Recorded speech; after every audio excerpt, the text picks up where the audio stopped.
Good morning. We will see the remaining of the medical nursing give reasons. The first one is salt restricted diet is given to cardiac patients. Why? Too much of salt causes the body to retain the water. This increases the fluid in the body, increases fluid blood pressure, which puts a strain on the blood vessels, heart and the kidney. As a result, the workload of the heart increases and this will damage or cause more problem to a already damaged heart. That is why salt is restricted to a patients who suffering from cardiac problems. The next one is CPR should be started within 3 minutes of cardiac arrest. Permanent brain damage begins after 3 minutes without oxygen. CPR means the patient has cessation of breathing as well as the heart rate. So there is no oxygenation of the tissues. That is why. So permanent brain damage begins after 3 minutes without oxygen. Death can occur as soon as 4 to 6 minutes later. So as we know, the brain tissues, once it damaged, it cannot be reproduced.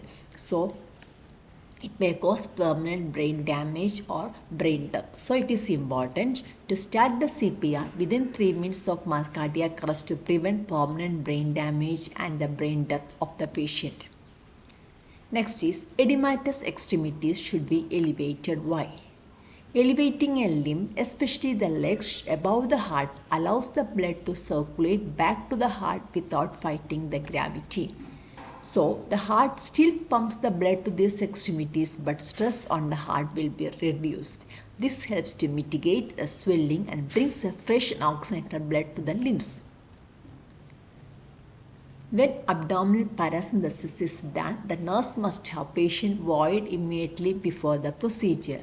Paracentesis is a procedure performed to obtain a small sample of ascitic fluid for diagnostic or for therapeutic purpose. A needle or a catheter inserted into the peritoneal cavity and ascitic fluid is removed for either for diagnostic or for a therapeutic purpose. That is the procedure of paracentesis.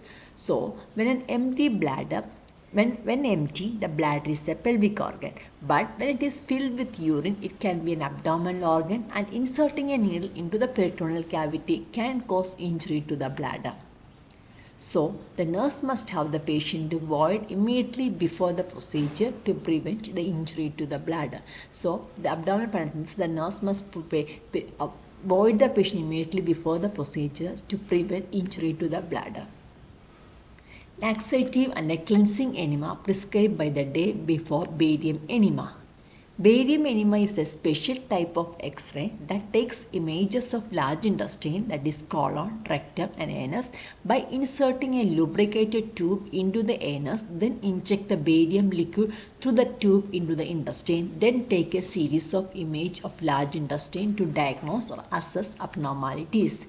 If we are not given a cleansing enema, the remnants of the food we eat or the stool will be collected in the anus, and it may prevent us from getting a clear image. So, by providing a laxative and a cleansing enema prescribed by the day before barium enema will help to empty the bowels of any waste and get a clear image of the area which we intended to take. That constipation to be avoided with the patients with acute attack of myocardial infraction. The heart attack or acute MI occurs when one arteries that supplies the heart muscle become blocked. Blockage may caused by the spasm of the artery or by atherosclerosis with acute clot formation.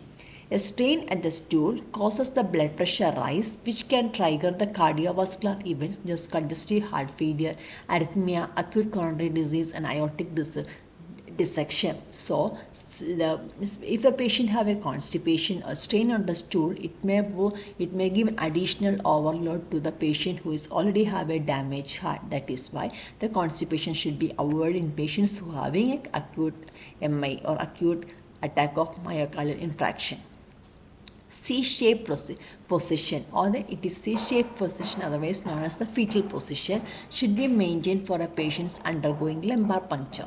Lumbar puncture, in short we call it as a LP, spinal tap Spinal puncture is the insertion of a needle into a lumbar region of the spine in such a manner that the needle enters the lumbar arachnoid space of the spinal canal below the level of spinal cord so that cerebrospinal fluid can be withdrawn or substance can be therapeutically or diagnostically injected. That is the procedure of the lumbar puncture. In adults, the site of lumbar puncture is usually between second and third or fourth and fifth lumbar vertebrae. In a C-shaped position, the intervertebral space are widened and the needle can easily be inserted, and also this helps to allow accurate measurement of the opening pressure and also reduces the risk of post-lumbar puncture headache. That is the reason when we do a lumbar puncture, the C-shaped position should be maintained. Hypocalcemia occurs in renal failure. Why? Healthy kidneys change the vitamin D obtained from the food and sunlight exposure to an active form. When a person has impaired renal function, the chronic renal failure, the kidneys are unable to make enough active vitamin D. We need the active vitamin D to absorb the calcium from the intestine. Therefore, vitamin D deficiency leads the body to absorb less calcium, which in turn leads to low serum calcium. Also, in advanced kidney disease, the kidney cannot filter out serum phosphorus. As a result, there are extra phosphorus in the blood of the people with chronic kidney disease. This phosphorus can bind to the calcium in the blood and further lower the calcium level. So, there are two reasons why there is hypocalcemia in the patients with CKD. The first one is the kidney cannot convert vitamin D into an active vitamin D which helps in the absorption of calcium, and secondly it is because of extra phosphorus available in the body which can bind with the calcium, which will again reduce the calcium level. So because of these two reasons, the hypocalcemia occurs in chronic renal failure. Protein restricted diet advice for a patient with gout. Gout is a painful form of arthritis caused by uric acid crystals that form in and around the joint. Gout occurs in people who have high levels of uric acid, also known as urate, in their blood. Urate is created every day when the body break down into purines. Purines are the chemicals that are naturally created in our body, but they also present in certain foods. The animal proteins are high in purines, since the buildup of purines can lead to elevated levels of uric acid, which in turn may result in elevating the symptoms of the gout. So it is best to avoid or strictly limit these proteins in the diet for the patients who are suffering from gout. Then early morning sputum sample collection is to be taken. Why? Collection of early morning specimen is preferred because of overnight accumulation of secretions, and we will get a fresh sample of the organisms. That is why whenever possible we have to collect the early morning sputum sample. Thank you. Thank you for listening.